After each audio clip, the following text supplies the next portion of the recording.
Hello YouTube, my name's Detaro. Today I plan on bringing you guys Project Cars Lotus Track Expansion Review. Now, I've done the previous racetracks, Ruapuna, and I believe Mojave Test Track I have also done. Now, I plan on doing Silverstone Classic, Hockenheim Classic, and the French track. I can't pronounce it. I've tried so hard. But I'm just going to call it that track, if that makes any sense. You guys know what track I'm talking about. It's actually my second favorite track in all this DLC. For Hockenheim Classic, I plan on giving it a replication of 8. This is like a newer thing I'm doing, is how well the track is replicated to its real-life counterpart. I looked at several photos and older races I could find to see how well it stacked up to the video games counterpart. I gave this, and I also have a new one called Skill. And this is basically how easy it is to maintain your speeds and lap and how much effort you really have to put in to nail a really good lap. And Hockenheim gets a skill of 4.7. Now, I'm not saying I'm the best driver ever in the world, but I'm saying how, for the average person or racer or just guy, how well he can pick up the track and just go on it. I'm also going to give it a feeling, as in each track it has a different feeling, why you enjoy it. And I'm going to give this track a feeling of 7.0, simply because it's not the greatest score in the world, but it's got a cool feeling to it. It's how do I say it? It's the atmosphere, maybe, what they were trying to go for. So I kind of like that. It has a total score of 19.7, which gives it an average of 6.9. Isn't gonna even make the top 3, I don't think, sadly. But it is a great track. All these tracks are really great. I just kind of rate them off of how I feel other people will see them and how they feel. I can't rate them for myself because, we know how everyone would feel about that. Up next is Silverstone Classic. And this one has to be my favorite out of the entire DLC. I'm trying to think of all the ones that are in there. Yeah, this is probably my favorite. I'm willing to give it a replication of 9.6 because I feel like they went to great lengths to make this track resemble its real-life counterpart very well, with where the grass is sitting, how the cement textures look, or asphalt and cement. It does have some cement parts on it somewhere. And they just did a really good job of detailing this one. I feel like this one was much, much, much better done than Hockenheim.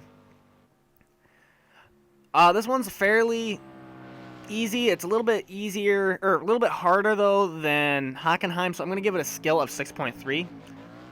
And then I'm going to give it a feeling of 8.3, just because it really does feel like it came straight out of the 70s with that big barn in the background where all the sponsors are placed. They did a really good job of bringing back the feeling of this racetrack to what it really does feel like you're back in the 70s with this one. You can even race the older cars and you really do feel like you are there. It is a really cool racetrack.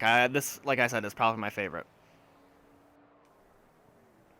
This gives it a total score of 24.2 with an average of 8.1. I think this makes the top 3, but I'll let you guys know at the end of the video. Again, I have to say this is probably my favorite racetrack, especially I like Silverstone already as is, so it's not hard to make this one my favorite out of the 3 that came. I don't know. This is not much to say about this track other than I really like it, and it's a really cool track. Now done for my rambling on right there. Up to the next track, which I believe is from France. It's like, I'm going to make an attempt.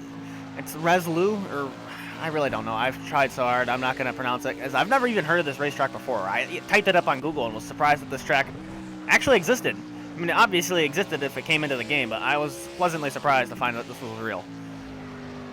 But I did my best, and this is why this one's a couple days late, as I really want to make sure I got this track right. This was the big booger for me.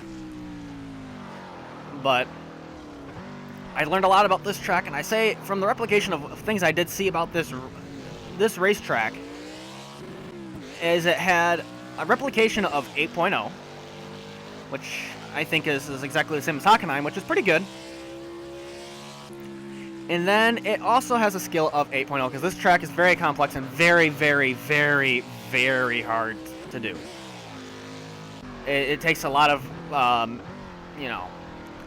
concentration to nail every mark, and you can see from this video here that I did not nail everything. And before I continue on, there's two variations of this track. There's the big ring, where the straightaway I'm on now is not current, in the smaller version, where you, I think, take a right before you get to this big one, and you do a shortcut across, and then go to the regular start-finish line. It's pretty much the same track, you just cut off this bigger straightaway part. It also has a feeling of 9.3, as just this track is really cool, and the replication they did with it, with the hay bales and everything. And I know you're not in the middle of nowhere, but it makes you give those old-time feelings of, like, from Chitty Chitty Bang Bang. I mean, that's a really old, oh my gosh, that's a really old movie, but it kind of feels like you're in one of those type of races. When you get the right car, you feel like you're in like a huge Grand Prix from the olden days. So it's a really cool track in my opinion. It gets a total score of 25.3 with an average of 8.4. I know I really do enjoy making these videos for you guys. It's something kind of fun to do. I don't have very many subscribers or anything like that. I just do it because it's fun. So please like, comment, and subscribe, as it helps me out, and it just kind of makes it a little bit more worthwhile and just makes it that much funner for me to do. Funner, not even a word. But if you can correct me on how to say this track, that'd be great. I personally cannot say this word very well. It's very hard for me to say. I have troubles with speaking and stuff like that, so this is just something very difficult for me to do. But until next time, this is Notaro, signing off.